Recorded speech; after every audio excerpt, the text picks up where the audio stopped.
Bugun mana Muhammad Azizga teri sinaması o'tkazyapmiz. Teri sinamasidan o'tkazishdan maqsad sababchi allergenni topib, bemorda shu asid terapiya o'tkazish uchun.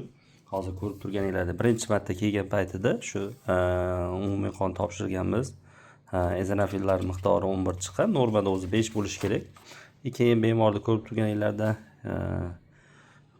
11.06.2025-yil ko'rganmiz.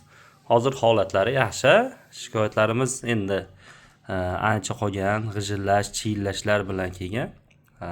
Bemorda shu bugun proba qo'yish boshladik. Xudo xolasa allergenlarni aniqlayapmiz.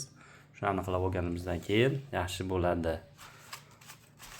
Chiyillashlari bor edi, onasi, ha? Chiyillashlari bor. Chiyillash, g'ijillashlari bor edi. Holatlari yaxshi.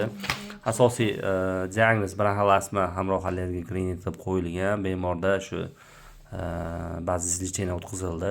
Holat dinamikada hozir yaxshi. Chiyillashlar yo'qolib ketgan, xudo xolasa.